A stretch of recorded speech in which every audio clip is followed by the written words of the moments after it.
Start करते हैं। कल जो टॉपिक आपका चल रहा था, conflict between fundamental rights and directive principles of state policy, इसी को आगे बढ़ाते हैं। ये टॉपिक आपका क्या है, क्या इसके अंदर मेजर पॉइंट्स हैं, उनको समझने का प्रयास किया जाता है।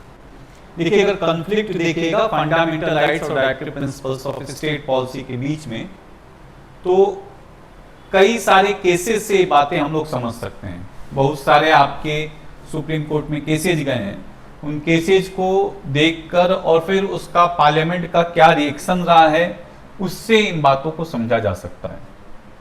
क्यों कॉन्फ्लिक्ट हो रहा है फंडामेंटल राइट्स और directive principles of state policy को लेके? फंडामेंटल राइट्स को प्रोटेक्ट करने की जिम्मेदारी किसके पास है हमारे देश में? सुप्रीम कोर्ट के पास। डायरेक्टिव प्रिंसिपल्स को लागू करने की जिम्मेदारी किसकी है हमारे देश में?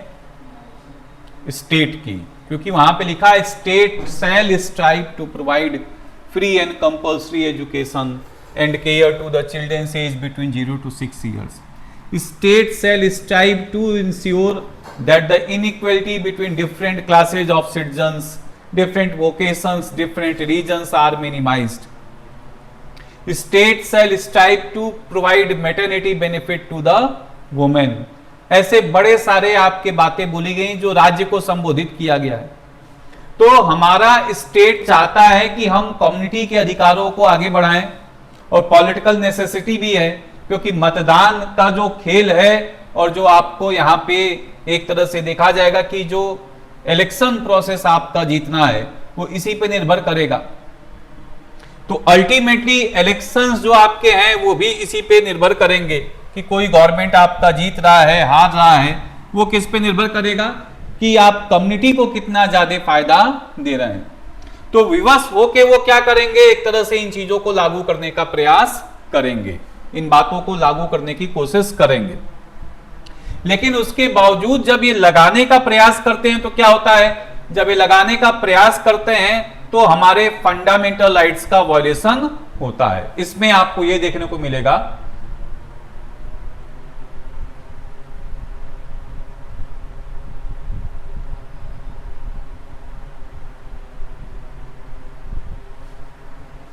कि जब लगाने का प्रयास होता है तो इसमें हमारे फंडामेंटल राइट्स का वायलेशन होने की पॉसिबिलिटी होती है।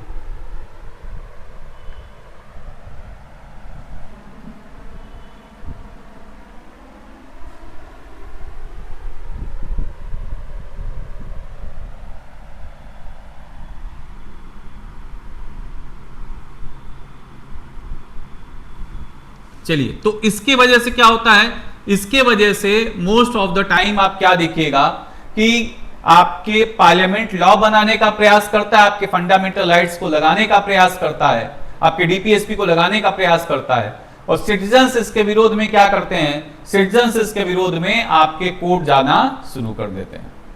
तो यही वाद आपका है। ये जो कॉन्फ्लिक्ट हम लोग फंडामेंटल राइट्स और डायरेक्टिव प्रिंसिपल्स का पढ़ रहे हैं, ये कॉन्फ्लिक्ट फंडामेंटल राइट्स और डायरेक्टिव प्रिंसिपल्स का ही नहीं है, ये कॉन्फ्लिक्ट फंडामेंटल राइट्स के साथ फंडामेंटल राइट्स डायरेक्टिव प्रिंसिपल्स के साथ साथ पार्लियामेंट और जुडिशरी के बीच में भी कॉन्फ्लिक्ट है।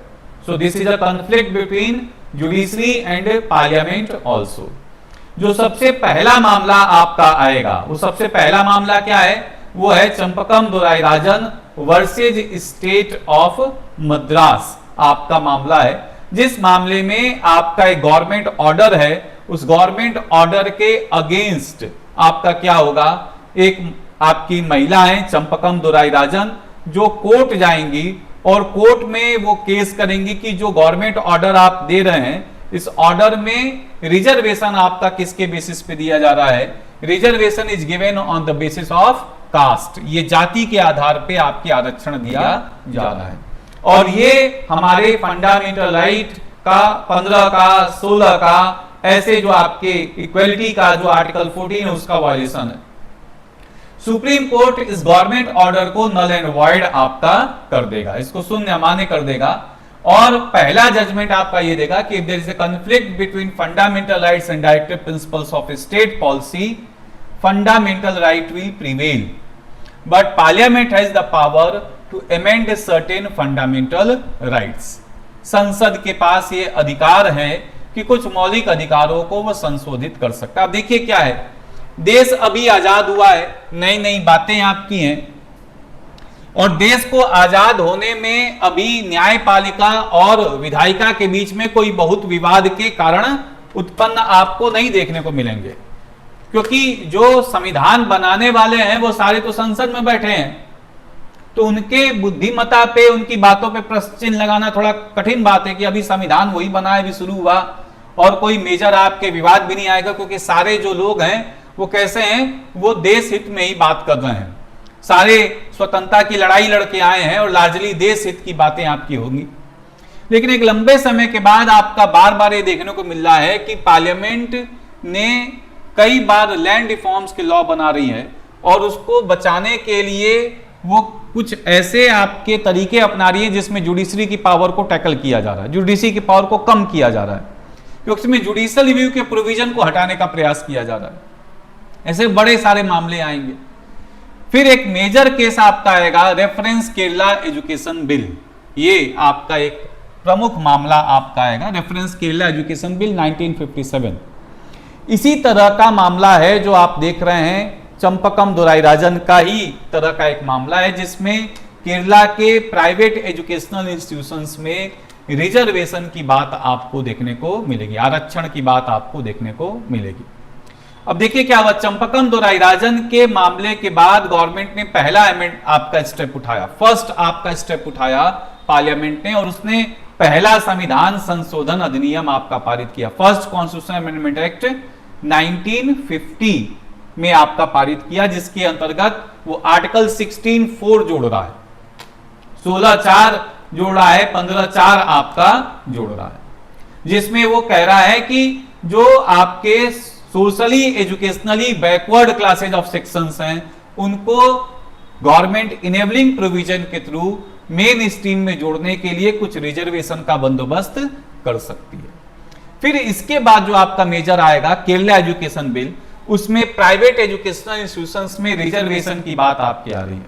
फिर वो मामला जब सुप्रीम कोर्ट में जाएगा तो सुप्रीम कोर्ट आपके कहेगा कि आपके प्रिंसिपल निकालेगा, प्रिंसिपल ऑफ हार्मोनियस इंटरप्रिटेशन, आपके क्या है, समन्वयकारी निर्वचन का सिद्धांत आपका निकालेगा, जिसमें कहेगा कि फंडामेंटल राइट्स और डायरेक्टिव प्रिंसिपल्स में कोई इनहेरेंट कॉन्फ्लिक्ट आपका नहीं है, there is no inherent conflict between fundamental rights and directive principles, in fact they are complementary and supplementary to each other, they constitute an integrated whole, ये एक पूर्ण के ही दो भाग हैं आपके, एक गाड़ी के दो पहिए हैं, they are two wheels of the same chariot. तो अगर हम जो हमारे प्रियम्बल का जो गोल है social justice, economic justice, political justice, वो तभी हम पा सकते हैं जब हमारा एक तरह से कहा जाए कि डायरेक्टिव प्रिंसिपल भी इंप्लीमेंट हो और फंडामेंटल राइट भी इंप्लीमेंट हो। ये बात आपका केरला एजुकेशन बिल में ही कह देगा, जो वापस आपको चंपकम दोराईराजन वाले मामले में स्पष्ट रूप से फिर देखने को मिलेगा।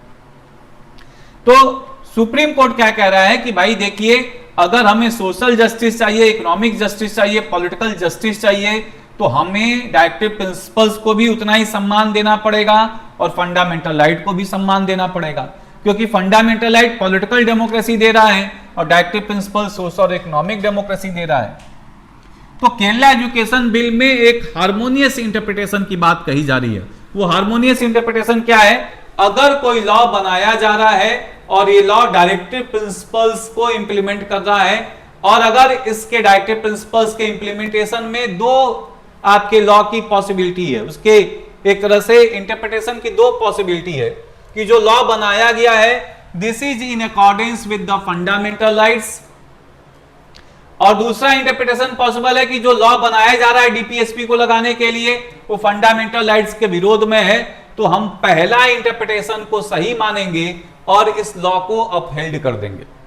सिंपली क्या कह रहा है आपका सुप्रीम कोर्ट आपके केरला एजुकेशन बिल में कि अगर कोई लॉ बनाया जाए, डायरेक्टिव प्रिंसिपल अपने तो लागू होंगे नहीं, बात तो स्पष्ट है, इसको लागू करने के लिए कोई लॉ बनाया जाएगा, any law has been made to implement directive principle, if the law is in accordance with the, though there are two possible interpretation, that law is in accordance with the fundamental right and law is against fundamental right, तो हम क्या करेंगे, हम पहले interpretation को सही मानेंगे, law को सही मान लेंगे।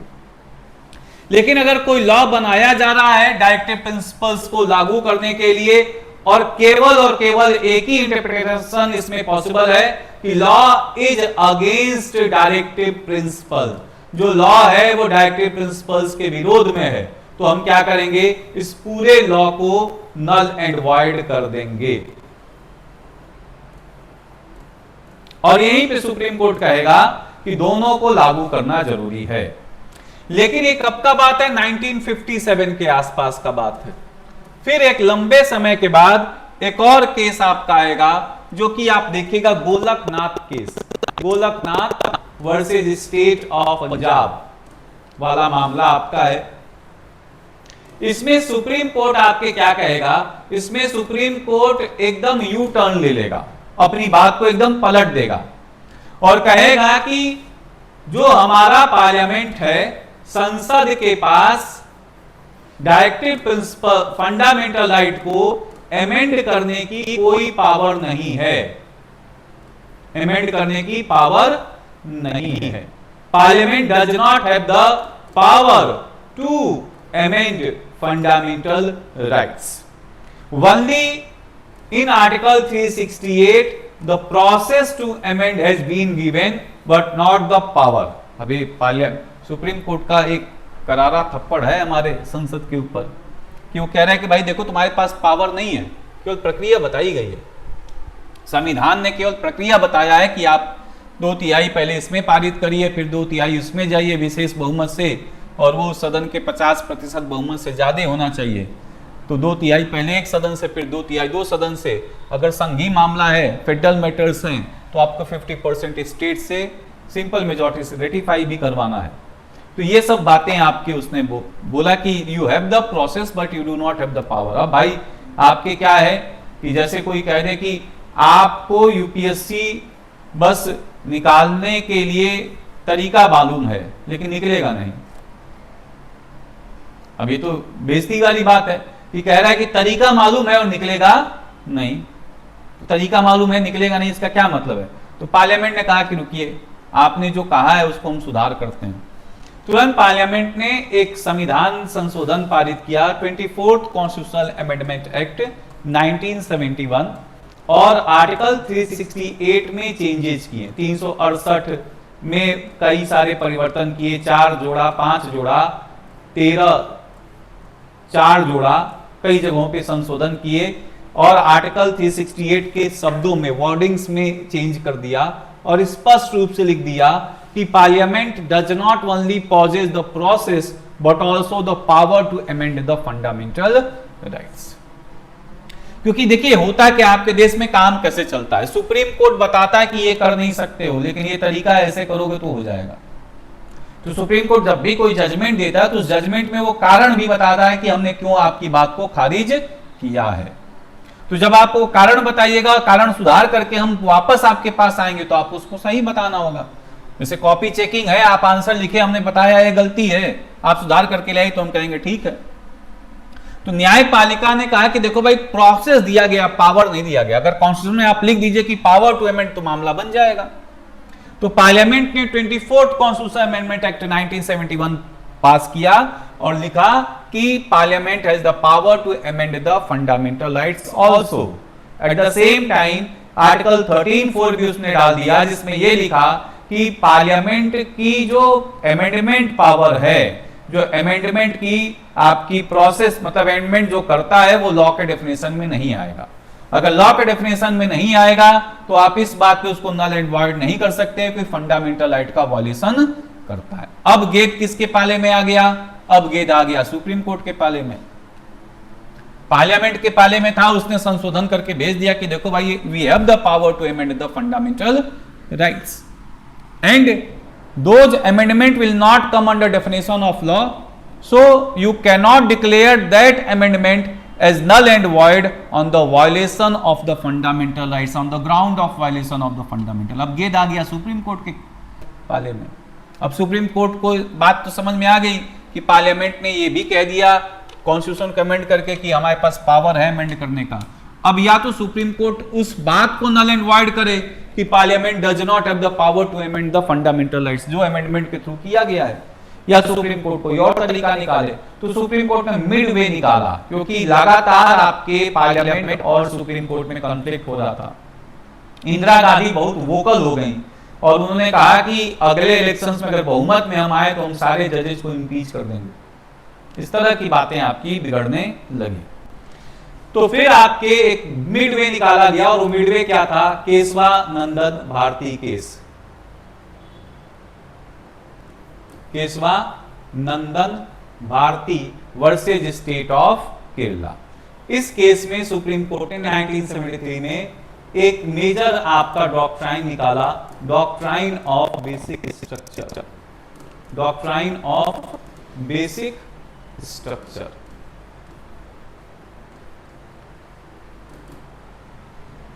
मूल ढांचे का सिद्धांत। इस मूल ढांचे के सिद्धांत में सुप्रीम कोर्ट क्या कह रहा है?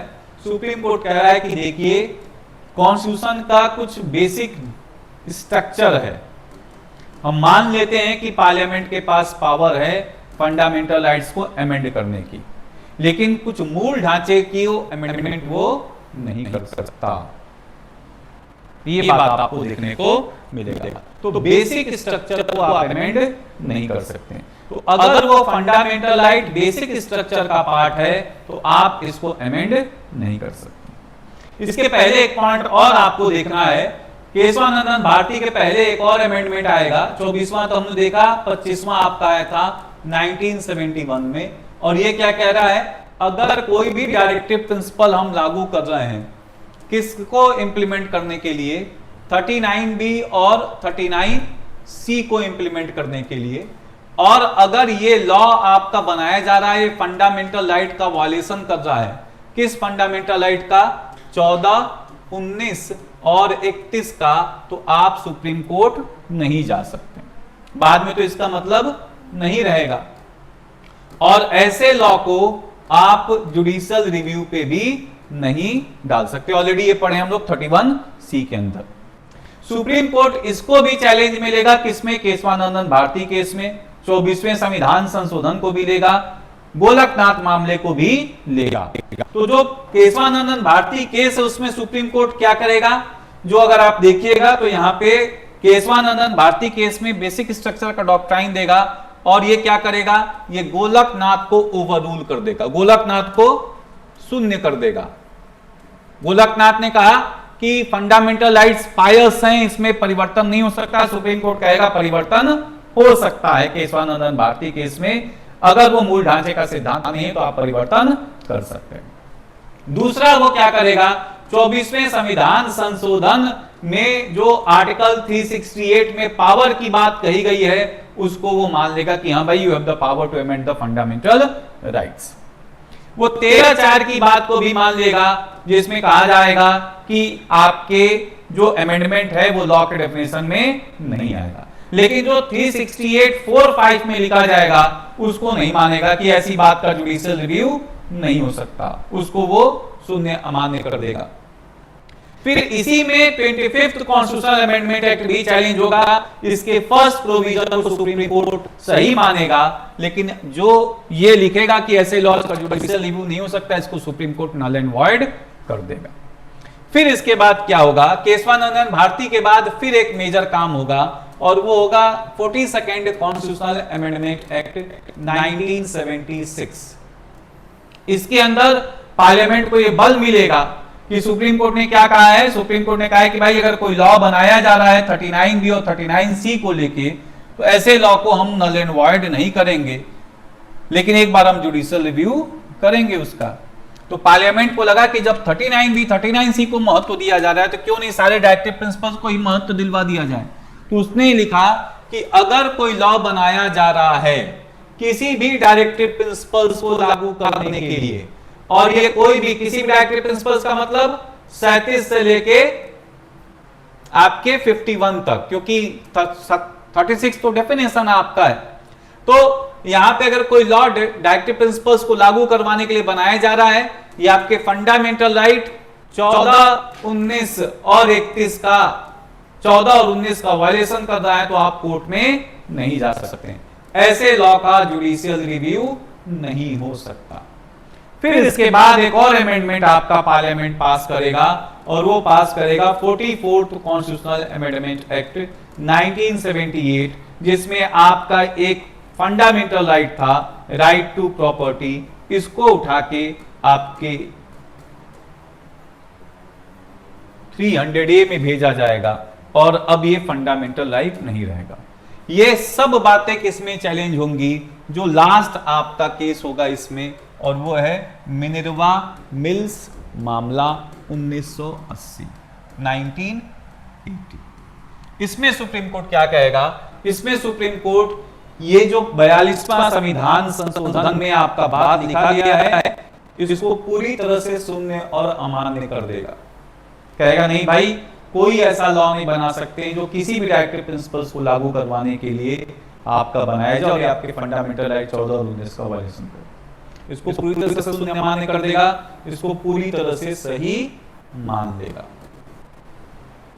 और फिर मिनर्वा मिल्स केस में रेफरेंस केरला एजुकेशन बिल के बातों को वापस दोहराया जाएगा, जिसमें वो कहेगा कि they constitute an integral whole, they are two wheels of the same chariot, they help to implement the goals of the preamble, प्रस्तावना के लक्ष्यों को प्राप्त करने में मदद करते हैं। तो आपके फाइनल कंक्लूजन क्या निकलेगा कि अगर फंडामेंटल राइट्स और डायरेक्टिव प्रिंसिपल्स में कॉन्फ्लिक्ट होता है, पहली बात तो कॉन्फ्लिक्ट होगा तो कोर्ट क्या करेगा? डॉक्ट्राइन ऑफ हार्मोनियस इंटरप्रिटेशन लगाने का प्रयास करेगा, समन्वयकारी निर्वचन का सिद्धांत लगाने का प्रयास करेगा। अगर ये नहीं हो पाता है तो फिर वो क्या करेगा? फाइनली वो आपका एक तरह से कहेगा कि there is a conflict between fundamental rights and directive principle, fundamental right will prevail except for article 39B and 39C, which will prevail over article 14 and 19। तो ये फाइनल कंक्लूजन आपका होगा कि अगर विवाद होता है नीति निर्देशन सिद्धांत और मौलिक अधिकार में, तो नीति निर्देशन सिद्धांत को ही, आपके मौलिक अधिकार को ही महत्व दिया जाएगा, केवल 39 ख और ग को छोड़कर। ये बात आपका बोला जा रहा है, जिसको 14 और 19 पे महत्व दिया जाएगा।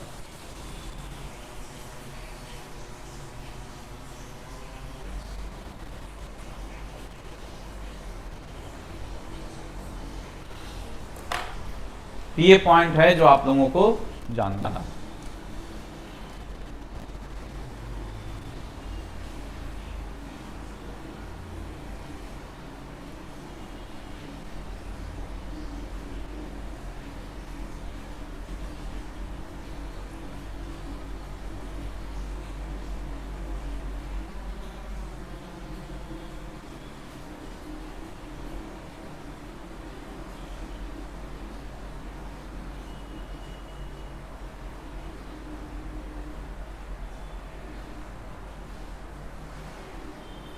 ठीक है, तो ये सारा है conflict between fundamental rights and आपके देखा जाएगा इसके बीच में विवाद जो आपका है। कलर नहीं क्लियर हो रहा, ये दिख रहा है?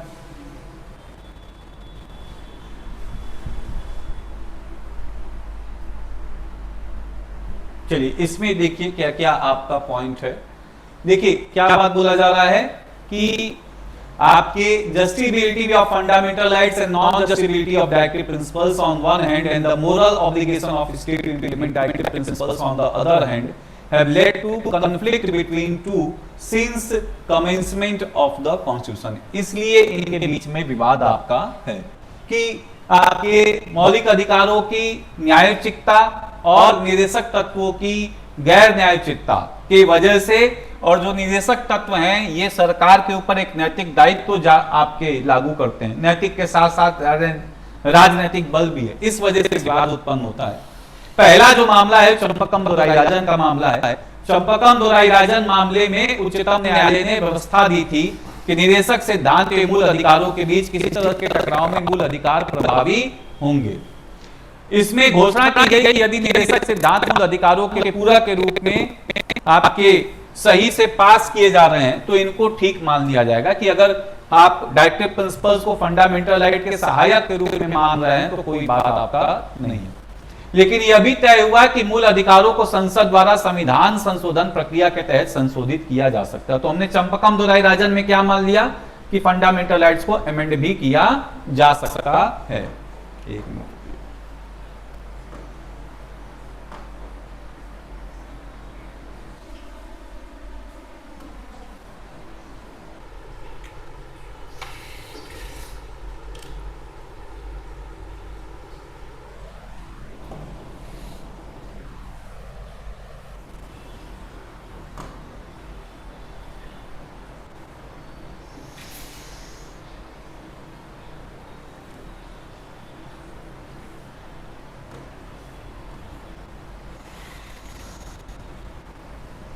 ठीक है, ये बात आपको देखने को मिलेगा कि इसमें फंडामेंटल राइट्स को अमेंड भी किया जा सकता है। इसी में आप देखिएगा कि क्या करेगा पार्लियामेंट, इसी के चलते आपके फर्स्ट कॉन्स्टिट्यूशनल अमेंडमेंट एक्ट 1951 में आपका पास करेगा, फिर आपके फोर्थ कॉन्स्टिट्यूशनल अमेंडमेंट एक्ट पास करेगा 1955 में, 17th कॉन्स्टिट्यूशनल अमेंडमेंट एक्ट पास करेगा।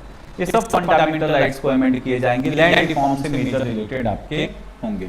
ठीक है, फिर इसके बाद आपका क्या होगा, एक और केस आप देखिएगा, वो केस कौन सा है, केरला एजुकेशन बिल। तो केरला एजुकेशन बिल आपका पास होगा जिसमें सुप्रीम कोर्ट आपका क्या कहेगा कि there is no conflict between fundamental rights and directive principles, they are complementary and supplementary to each other. फिर इसके बाद क्या होगा, फिर इसके बाद आपके एक और मेजर केस होगा जिसमें आप देखिएगा 1967 में सुप्रीम कोर्ट आपके स्पष्ट रूप से कहेगा, उपरोक्त परिस्थिति में 1967 में उच्चतम न्यायालय के फैसले में गोलकनाथ मामले में एक व्यापक परिवर्तन हुआ। इस मामले में उच्चतम न्यायालय ने व्यवस्था दी कि संसद किसी मूल अधिकार जो अपनी प्रकृति में उल्लंघनीय है को समाप्त नहीं कर सकता है। दूसरे शब्दों में निदेशक तत्वों को लागू करने के लिए मूल अधिकारों में संशोधन नहीं किया जा सकता। ये स्पष्ट रूप से आपका कहेगा। संसद के इसी फैसले को, सुप्रीम कोर्ट के इसी फैसले को खारिज करने के लिए 25th कॉन्स्टिट्यूशनल अमेंडमेंट एक्ट आएगा। संसद ने गोलकनाथ मामले पर उच्चतम न्यायालय के फैसले को 24वें संविधान संशोधन 1971 और 25वें संविधान संशोधन 1971 के द्वारा प्रतिक्रिया व्यक्त की। 24वें संविधान संशोधन अधिनियम में घोषणा की गई कि संसद को यह अधिकार है कि संवैधानिक संशोधन अधिनियम के तहत मूल अधिकारों को समाप्त या कम कर सकता है, power to amend the fundamental rights. और 25वें संविधान संशोधन के तहत दो आपके एक तरह से प्रोविजंस जोड़े गए आर्टिकल 31C में, जो आप देख सकते हैं क्या है आपके, कि आपके 39B और 39C में जो भी आपके लॉ हैं, इसको बनाने के लिए अगर कोई हम लॉ बनाते हैं और 19 और आपके एक तरह से 14 और 31 का वायलेशन करता है तो आप इसके अगेंस्ट कोर्ट में नहीं जा सकते और कोर्ट इसका जुडिशियल रिव्यू नहीं कर सकता। कोर्ट इसके सेकंड प्रोविजन को नल एंड वॉइड करेगा। अब क्या होगा, केशवानंदन भारती केस में सब कुछ चुनौती में चला आएगा। आपके क्या आएगा, गोलकनाथ का मामला, 24th constitutional amendment act, 25th constitutional amendment act. तो यहाँ पे आप क्या देखेगा, ऐसी नीति को प्रभावी बनाने की घोषणा करने वाले किसी भी विधि को न्यायालय में इस आधार पर चुनौती नहीं दी जा सकती कि ऐसी नीति प्रभावी है। तो आपका वही है। अब भारती आपके केशवानंदन भारती केस में उच्चतम न्यायालय ने अनुच्छेद 21 के दूसरे प्रावधान को शून्य और अमान्य किया और 24 के आपके जो संशोधन था उसको सही माना, 25 का पहला संशोधन जो आपका था फर्स्ट प्रोविजन था उसको सही माना। इसके बाद क्या करेगा आपका पार्लियामेंट आपका 42nd कॉन्स्टिट्यूशनल अमेंडमेंट एक्ट पास करेगा। Later 42nd Amendment Act extended scope of above first provision of Article 31C by including within its protection any law to implement any of the directive principles and not merely those of 39B and 39C। तो किसी भी directive principle को लगाने के लिए कोई भी law हम बना रहे हैं और ये आपके आर्टिकल 14, 19, 31 का वायलेशन करता है तो आप कोर्ट नहीं जा सकते। इसको किस में चुनौती दिया जाएगा, केशवानंदन भारती। और फिर आपके 44th अमेंडमेंट एक्ट आपका होगा जो fundamental rights, right to property को वायलेट करेगा, इसको चुनौती दिया जाएगा आपके मिनर्वा मिल्स केस में। ठीक है, अब क्या होगा मिनर्वा मिल्स केस में? मिनर्वा मिल्स केस में supreme court also held Indian constitution is founded on the bedrock of the balance between fundamental rights and directive principal.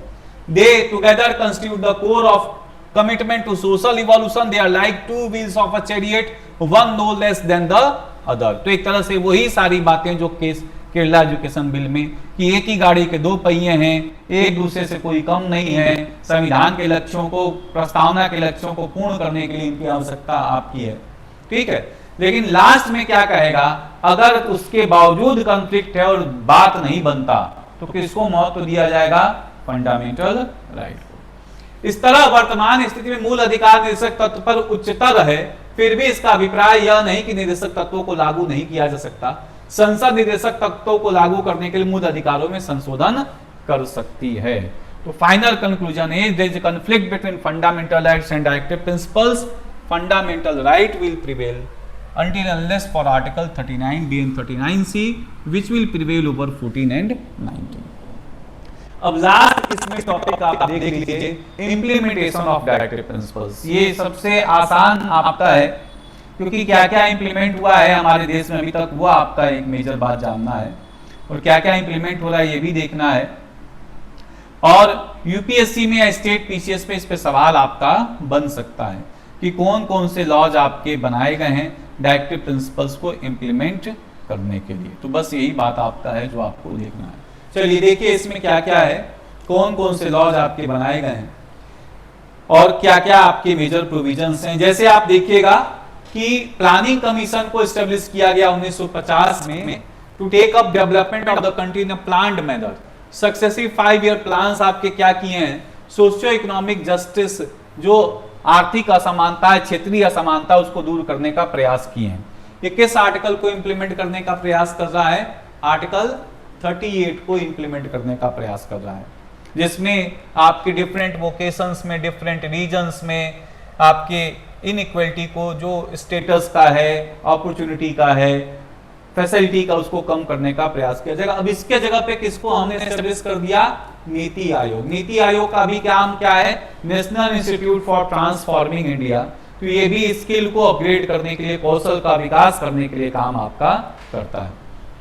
इसी तरह से आप देखिएगा almost all states have passed land reforms laws to bring changes in the agrarian society and to improve the conditions of the rural masses. तो ग्रामीण क्षेत्रों की व्यवस्था को सुधारने के लिए, ग्रामीण समाज को सुधारने के लिए आपके भूमि सुधार के बड़े सारे अधिनियम ले आए गए, जिसके अंदर जो जमींदारी थे, जागीरदारी व्यवस्था था, इनामदार व्यवस्थाएं थे, इनको सुधार किया गया. टेनेंसी रिफॉर्म्स आपके थे, जो आपके एक तरह से खेती, जिनके जो दूसरे के आपके खेतों में काम करते हैं, उनके ऊपर मजदूर काम करते हैं, उनके सुधार किए गए कि उनको सुरक्षा दिया गया टेन्योर का, उनको फेयर रेंट्स की बात कही गई. फिर सीलिंग एक्ट लगाया गया कि निश्चित भूमि से ज्यादा भूमि आप नहीं रख सकते हैं. अधिक भूमि को आपके गरीबों के बीच में, लैंडलेस लेबरर्स के बीच में बांटा गया. फिर सहकारिता आपके फार्मिंग को व्यवस्था दी गई. तो ये सब बातें जो आपके किस आर्टिकल को इंप्लीमेंट करने का प्रयास कर रहा है बताइए? भूमि सुधार किस आर्टिकल को इंप्लीमेंट करने का प्रयास कर रहा है?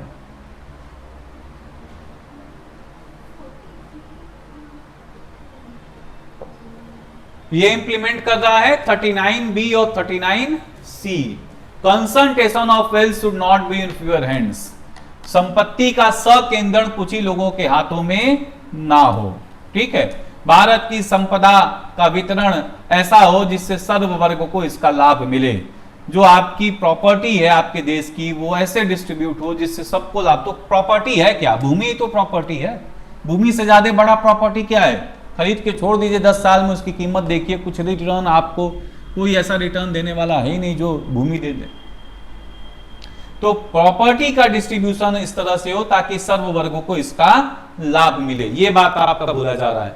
फिर अगला देख लीजिए जो यहाँ पे आपका है, minimum wage act, payment of wages act, payment of bonus act, the contract labour regulation and abolition act, child labour prohibition regulation act, bonded labour system abolition act, trade union act, factories act, mines act, industrial dispute act, workers compensation act. ऐसे बड़े सारे नियम आपके पारित किए गए हैं जिसमें आपके सुनिश्चित किया गया है कि मजदूरों के जो जीवन यापन है, मजदूरों का जो कंडीशन है, उनको सुधारा जाए। ये कौन सा आर्टिकल इंप्लीमेंट कर रहा है? निर्वाह मजदूरी। एक तो मिनिमम वेज एक्ट है आपका, लिविंग वेज, मिनिमम वेज, और 39E और F भी। एफ में तो बच्चों से संबंधित है कि मोरल और मटेरियल अबेंडनमेंट ना हो, आपके एक तरह से नैतिक आपका शोषण ना हो, आपके मटेरियल संसाधनों का अभाव आपके जीवन में ना हो। लेकिन अगर आप 39E की बात करिएगा तो वो कहेगा कि भाई कोई आर्थिक तंगता के वजह से कोई ऐसा कार्य करने के लिए मजबूर ना हो जाए जो उसके शरीर के विरोध में हो। ठीक है, तो anybody should not be compelled to perform certain avocation, certain function due to economic necessity। और उसी में आपके क्या क्या आ गया है कि जो आपके वर्कर्स हैं उनके कंडीशंस को सुधारने का भी प्रयास किया जाएगा। तो ये सब बातें आपकी हैं। हालांकि ये पूरी तरह से उन चीजों को टैकल नहीं कर सकता, लेकिन तब भी आपके मिनिमम वेज एक्ट है, न्यूनतम आपके देखा जाएगा कि मजदूरी अधिनियम है, मजदूरी संदाय अधिनियम है, पेमेंट ऑफ वेजेज एक्ट है, बोनस एक्ट है, ये सब क्या करेगा? चाइल्ड लेबर प्रोहिबिशन एक्ट है, 39E और F के साथ साथ जो वर्कर्स का पार्टिसिपेशन है मैनेजमेंट ऑफ इंडस्ट्रीज में, उसको पूरी तरह से तो सिक्योर नहीं करेगा, लेकिन हाँ कहीं ना कहीं उनके हितों को सुनिश्चित करेगा। जैसे वर्कर कंपनसेशन एक्ट है, इंडस्ट्रियल डिस्प्यूट एक्ट है, ये सब आपको उसको सुनिश्चित करेगा। ठीक है, ये सब पास किया गया है। फिर आप देख लीजिए सामान्य वस्तुओं को प्रोत्साहन हेतु वित्तीय संसाधनों के प्रयोग के लिए कुछ पैमाने तय किए गए हैं। इसमें शामिल है जीवन बीमा का राष्ट्रीयकरण, 14 प्रमुख बैंकों का राष्ट्रीयकरण, सामान्य बीमा का राष्ट्रीयकरण, शाही खर्च का समाप्ति। ये सब क्या है? जैसे various measures have been taken to utilise the financial resources for promoting common good. ये कौन सा आर्टिकल है? अगेन 39B 39C को इंप्लीमेंट किया जा रहा है, जिसमें आपके resources of the country should be such distributed to subserve the common good. ये बात आप देख सकते हैं। फिर विधिक सेवा प्राधिकरण अधिनियम आपका बनाया जा रहा है, मामले को निपटाने के लिए किस आर्टिकल को टैकल कर रहा है? 39A, equal justice and free legal aid का बात आपका कहा गया है। खादी और ग्राम उद्योग, खादी एवं ग्राम उद्योग आयोग, लघु उद्योग बोर्ड, राष्ट्रीय लघु उद्योग निगम, हैंडलूम बोर्ड, ये सब किस आपके आर्टिकल को टैकल कर रहा है? 43, प्रमोशन ऑफ कॉटेज इंडस्ट्री, कुटीर उद्योगों को बढ़ावा देने की बात आपकी कही जा रही है। तो ये कुटीर उद्योग गार्डियन आइडियोलॉजी है, ये इससे आपके बढ़ रहे हैं।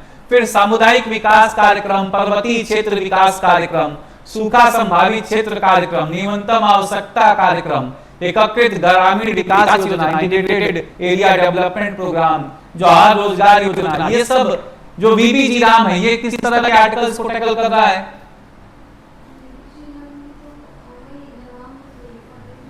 हाँ, ये तो आपके निर्वाह मजदूरी तो है ही, निर्वाह मजदूरी उसमें दिया नहीं जाता, मिनिमम वेज दिया जाता है VBG राम में, लेकिन वो एम्प्लॉयमेंट की अपॉर्चुनिटी को आपका टैकल कर रहा है। तो एक आर्टिकल 41 आपका टैकल होगा, जिसमें state shell provide employment with in its economic capacity and limitations. एक तो वो है, दूसरा ये जो हम जितने आपके हिल एरिया डेवलपमेंट प्रोग्राम है, बॉर्डर एरिया डेवलपमेंट प्रोग्राम है, ड्रॉथ एरिया डेवलपमेंट प्रोग्राम है, ये रीजनल डिस्पैरिटी को भी क्या करते हैं? टैकल कर, क्षेत्रीय असमानता को भी दूर करने का प्रयास करते हैं। क्षेत्रीय असमानता किसके अंदर आ जाएगा? वही जो आर्टिकल 38 का गोल है वो आप देखिएगा कि उसमें लिखा गया क्षेत्रीय असमानता को दूर किया जाए। ठीक है, तो ये सब आपका है। अब VBG राम आपका है, ये क्या कह रहा है? ये एक तरह से आपके एक जो वर्कर के कंपनसेशन से रिलेटेड आपका है कि भाई रोजगार दिया जाए। आर्टिकल 41 हो गया, आर्टिकल 38 हो गया, जो कि इंप्लीमेंट करने का प्रयास कर रहा है। वन्य जीव संरक्षण अधिनियम, वन संरक्षण अधिनियम, ये किस आर्टिकल को टैकल कर रहा है? 48A, जो आपका 48 का है, उसके संदर्भ में जो आप देखिएगा कि राज्य प्रदूषण नियंत्रण बोर्ड है, सेंट्रल पॉल्यूशन कंट्रोल बोर्ड है, स्टेट पॉल्यूशन कंट्रोल बोर्ड है, प्रोजेक्ट टाइगर है, प्रोजेक्ट एलिफेंट है, प्रोजेक्ट क्रोकोडाइल है, बायोस्फीयर रिजर्व है, नेशनल पार्क है, ये सब कुछ आपके आर्टिकल 48A को टैकल कर रहा है। फिर कृषि को आधुनिक बनाया गया, इसमें कृषि उपायों में सुधार के अलावा बीज, खाद, सिंचाई सुविधा उपलब्ध कराई गई।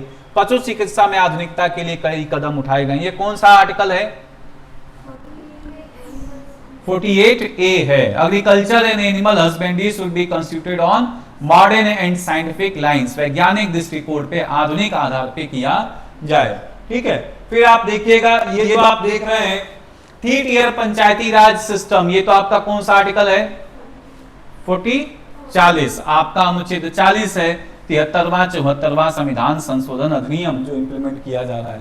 Seats are reserve for scheduled caste and other weaker section of society in education institutions, ये कौन सा आर्टिकल टैकल कर रहा है 46।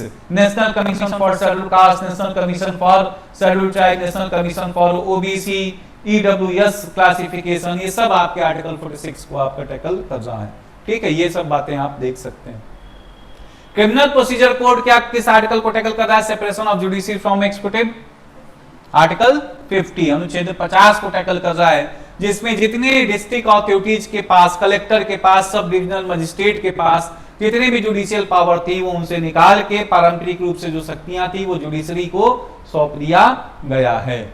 फिर ancient and historical monuments and archaeological sites and remains act, ये कौन सा आर्टिकल टैकल कर रहा है 49, जिसमें क्या बात बोला गया है, मॉन्यूमेंट्स ऑफ नेशनल इंपॉर्टेंस को विरूपण से बचाया जाए, उनको क्षरण से बचाया जाए, ये सब आपका है, डिस्ट्रक्शन से बचाया जाए, आर्टिकल 49 है। आपराधिक प्रक्रिया संहिता, राज्य की लोक सेवा में कार्यकारिणी, ये तो आपने देख ही लिया है।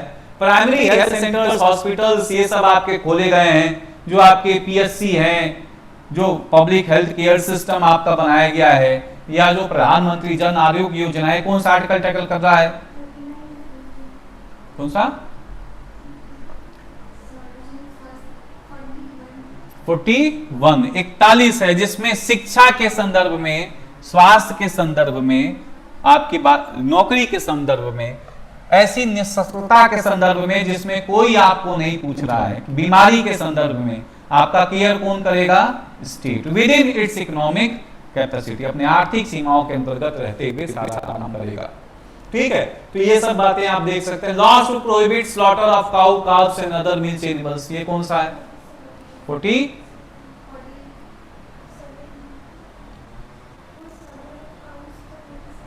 स्लॉटर ऑफ काउ 47 है, हेल्थ वाला है ना 48 आपका है। एनिमल हस्बेंड्री एंड आपके जो agriculture should be constituted on modern and scientific lines and cow, calves and other milch animals should be protected, ये आपका है। फिर आप देखिएगा some states have initiated old age pension scheme for above people 65, old age हो गया, विधवा का आपका हो गया, बच्चों के चाइल्ड के आपके हो गए जो अनाथ बच्चे होते, ये फिर अगेन किस आर्टिकल में आएगा 41, अगेन 41 में आपको देखने को मिलेगा। और India has been following policy of non alignment and policy to promote international peace and security, कौन सा है 51, तो ये 51 है। तो ये लगभग आपका डायरेक्टिव प्रिंसिपल का टॉपिक कंप्लीट हुआ। ठीक है, अब हम लोग नेक्स्ट टॉपिक पे मूव करेंगे और ये आपका फंडामेंटल ड्यूटीज, तो फंडामेंटल ड्यूटीज का इंट्रोडक्शन शुरू करेंगे बस। ठीक है, देखिए फंडामेंटल ड्यूटीज अगर आप देखिएगा तो ये आपके ओरिजिनल कॉन्स्टिट्यूशन का पार्ट नहीं है, this is not a part of original constitution, ये मूल संविधान का भाग नहीं है। इसको जोड़ा गया है हमारे देश में 42वें संविधान संशोधन अधिनियम 1976 से। इसमें क्या क्या देखना है हमें, एक तो इंट्रोडक्शन देखना है, फिर कितने तरह के फंडामेंटल ड्यूटीज हैं वो पढ़ना है, 10-11 आपके हैं, और फिर आपको ये देखना है कि इनकी आलोचनाएं क्या क्या हैं। बस इतना ही बात है, कोई बहुत विशेष आपका बात नहीं है। तो fundamental duties was not a part of original constitution, it was added by 42nd constitutional amendment act on the recommendation of Swaran Singh committee report. Swaran Singh committee report के बेसिस पे ये सारा आपका इंप्लीमेंट हुआ। ठीक है, ये बात आप देख सकते हैं, स्वर्ण सिंह समिति रिपोर्ट के बेसिस पे ये इंप्लीमेंट हो रहा है। और ये कहां से इंस्पायर्ड है, किस देश से इंस्पायर्ड है ये,